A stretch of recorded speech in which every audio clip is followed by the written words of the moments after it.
Hey, this is Jason Creel and you're watching Lawn Care Life. I want to talk to you about a few things that I'm doing this year that I think are ultimately going to lead me to more success, and I think might be able to help your business as well. Stay tuned. All right, I'm going to give you 3 things that we're going to talk about today that I am sort of changing in how I function as a business owner in my lawn care business. And maybe, you know, as always, when I share things from my business, a lot of times it's able to help those of you out there that are watching. So, first thing that I have done a little bit different this year has to do with collections and getting paid on time. So I've done a couple of things. One, I have been a little bit quicker to make a phone call, send a text, send an email, that sort of thing on a delayed payment. So, you know, what I'm doing with weed control and fertilization, I typically leave the invoice at the time of the service, and a lot of people pay with a credit card, a lot of people mail a check back, whatever. But, you know, there's a lot of people that through the software I'm using, it'll show who's 30 days overdue, 60 days overdue, 90 days overdue.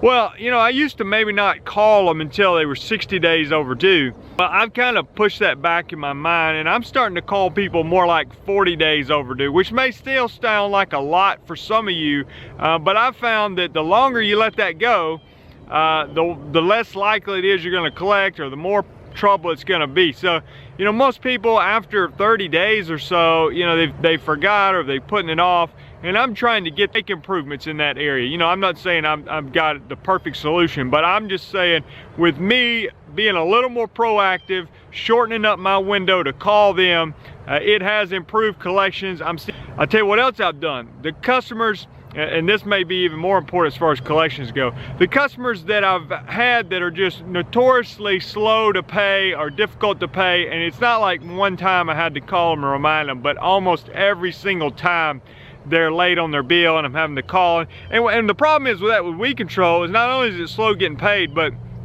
from a scheduling standpoint, you know, let's say I didn't get paid for the last treatment.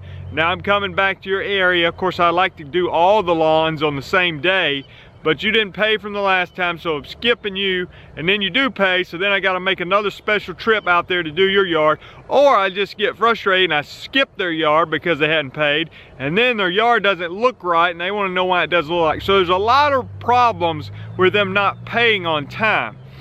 So what I've done is, one, being quicker to give them a phone call or text, you know, in a friendly way. I think that's very important, because most people, they're not trying to do anything wrong. They just simply forgot or misplaced the invoice or whatever. You know, there's a few that are trying to take advantage of you, but that's very few. But the other thing I've done is, those customers that were a continual problem, I've just went ahead and said, hey, you're gonna have to leave a check at the time of service, or put a credit card on file, or do something. You know, I'm basically, you don't say this necessarily, but I'm not gonna have to call you every single time to remind you to pay. So, you know, you leave a check, or I'm not doing it, or you give me a credit card on file, or I'm not doing it. You know, and that's worked too. And you know what? Some of them that you never hear from again, they don't want to do that, and that's fine.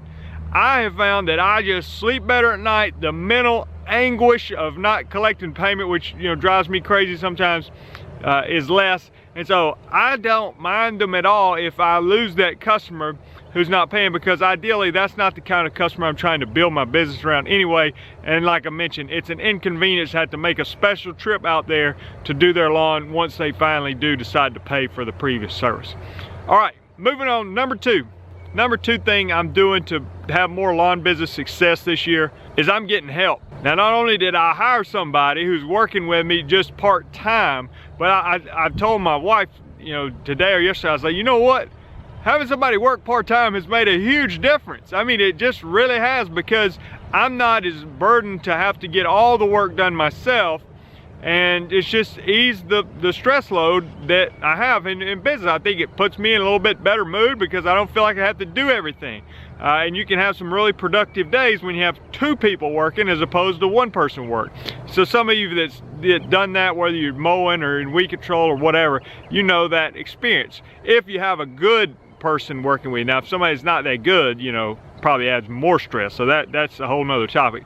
But fortunately, the guy that's working on me is doing a great job, and it's really been a big help. But not only am I got help with that, I've just decided I'm going to get help in a lot of areas. You know, I'm trying to put together a lot of things, and I needed help with websites and social media marketing and different, just different things like that. And I've said, you know what, I can do a little bit of that myself, but I'm not really that good at it. And so I'm bringing on help for other things, graphic design help. I mean, I can't do all that kind of Photoshop and all that. I'm just not that good at it. So I've decided to bring help on, and it has made my life a lot easier. Now, again, you got to find the right person. They need to understand what you're trying to accomplish and all that. But bringing on help has been a huge benefit to my business, not only in the practical day-to-day operation of my business, but other things like I've mentioned. And it's not just the physical time that it saves me, like I said, the mental energy that it requires to do things. It just helps have somebody else to be able to hand that off to. Sometimes when I have somebody to delegate the actual physical work to, at least a portion of it, it frees me up to work on some of the other stuff. And the third thing that I'm doing a little bit different this year than I have in the past, and this may sound slightly contradictory to the reason too about bringing on help, but it's not really. I'm bringing on help, but I see this as an important year for my business. So the change I'm making is, I think I'm actually trying to work a little bit harder because I see this as a real important year for my business. So what does that mean? Well, it might mean getting up a little bit earlier, or working after dinner, after the kids go to bed, working, printing invoices, making sure I'm prepared for the next day. Things that I might have done in the morning time that got me a late start in the morning, I can now do after hours, if you will, and it makes me more prepared. Because I feel like if these next couple of years go well, then it's gonna really put my business in a position of strength. So you know what, sometimes I look at it, you got to put in the extra hours. I heard it said this the other day on the radio, and they were talking about these guys that work a real early morning shift. And the guy on the radio said this. He said, you get welcome to the champions hours. And I never wasn't familiar with that phrase. And he said, yeah, you're now working champions hours. And he said, if you ever see people that are driving to work at 4 in the morning, he said they're driving a Lexus, a BMW, a Mercedes, that sort of thing. He said because those people are working a lot of hours and they work hard, and it leads to being successful.